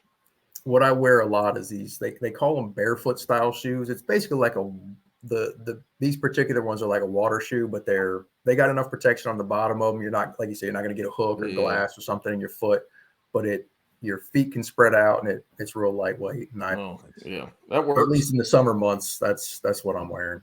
That or barefoot. There we go. Slow jams or hype music? I like the slow jams most of the time. All right. Well, if it's tournament time, going to the lake, maybe the hype music, but most of the time, slow jams, huh? Yeah. Some like 90s R&B slow jams. Or are we talking some 70s? I kind of lean towards some of that 70s stuff. I like that old stuff. All like right. That. What do they? I think they call the genre yacht rock, but it's just like real smooth. Hey man, it's relaxing. Pineapple on pizza, yes or no? No. I mean, I'll eat it, but there's so many other things you can do with pizza. Look, I ain't ordering it, but if it's there to eat, I'm gonna eat the shit out of it. Yep. Speaking of eating, have you ever eaten beaver? No. Oh, you from Virginia? Yeah, but I don't know. I've seen enough of them. I've been close to a bunch of them, but look, all you gotta do is whack one of them across the head with the paddle, take it home, skin it out, put it on your smoker just like you would a pig or a Boston butt, and you pull it and it's delicious. You eat over some rice, some barbecue sauce. Oh my God, yeah, it's delicious. Little dark meat, little fatty. I never heard that that's supposed to be good. I thought they just not. trapped them. It's not. It's just Paul saying that. No, it's not. Paul's got awful advice too. Don't worry. Alex doesn't know. He doesn't even like liver mush. I don't know that I've had that either. Liver worse. It's disgusting. But speaking again, eating, do you eat largemouth? I have before. I typically don't. Typically, it's if I stick one in it, you hit it in the artery and it's going to die anyway. Yeah. It's been a while, but yeah, I've eaten them. But typically, listen. Those ones you hit in the artery, we talked about it, right? You keep those ones, you put it back on the hook, and you cast that thing back out. There's a reason they make you. They're starting to make you video those fish, so you can't do that. Listen, it's not my fault I caught a dead bass. That's not my fault. It was dead when I caught it. In the mouth, the dead bass. Hey, quick story. I had a local tournament where I hooked a big one. I got it at 18 foot of water, and I got it up. I thought it was a catfish the whole time. I thought it was a catfish. Digging. It's on a blade bait. Got it up. I'm like, oh, shit, it's a bass, I get it. It was an old ass sow. She was beat up, scarred to hell. Her left eye was all cloudy, and so when you lay them on the board, the left eye is looking up, and she's all beat up and shit. I'm like, damn, I have to. This is potentially big fish for this tournament, and it ended up being big fish. I'm like, I have to get a picture of this fish swimming off. And so the wind's blowing. It's about 8 mile per hour south wind on Sharon Harris, and that lake sets up north to south. And so I'm in my kayak. I ended up laying down, contorted, trying to film and get this fish to go for like 12 minutes. And every time I'd let her go, she'd go to turn. I'd grab her in the mouth again, doing it. And I'm like 400 yards away from where I wanted to be, where I caught this fish and where I wanted to fish before she finally swims off. And I'm laid up in the kayak, just floating down. Nobody came to check on. I could have had a fucking heart attack and been dead in that kayak, and nobody would have known. But you see an empty kayak. Yeah. But, well, it wasn't empty. I mean, I looked like fucking Shamu laying in the bottom of the PA-14. But no, she had a bum left eye. and it was cloudy. I was like, man, somebody could challenge this fish, and I gotta have it swimming off. So I did the dude, but I also film all of my fish when I catch them and let them go because I name them to make social media content. So Hey, that's Anyway. smart, though. That's smart. It is. You got it. Hey. In a hey, Alex, you're 3 hour missing one. I can tell. No, I'm not done yet. already. Oh my God, you're missing one. You're getting In too a far down. 3 hour This one needs to go session, earlier. Oh Lord. would you like 5 2-pounders or 1 7? I got to take a 7. Yes, that's the right move. Unless it's a tournament. Right. If it's a tournament. Yeah. That's so we get the tournament guys, and they always want to say, "Well, you know," I'm like, "No, you got to answer it." And they usually go the 1-7, and then obviously in the tournament setting, them 5 fish are key. In the spirit of unless it's day 2 and you're so far behind that yeah, then you take the 7. Yes, I want that big fish. Give me that $600 to $700 so I can pay for my groceries. You're gonna miss this one, Alex. So I better answer. I better ask it. Alex is gonna miss this one, so I'm gonna ask it. You gonna spend more on a rod or a reel? I think the ones I have are the same or close to it. But if you had to go buy one tomorrow, unlimited budget, and you got to go buy a rod or reel tomorrow, Real. Real. I think real. Nice. Yeah. I mean, I've caught I've caught a lot of bass on some cheapo stuff. that smooth reel, the reel that doesn't grind the whole way is casting. Efficiency casting with a reel makes a huge difference, especially when you're throwing a lot. In honor of a friend of the show, is Alex Rudd overrated or underrated?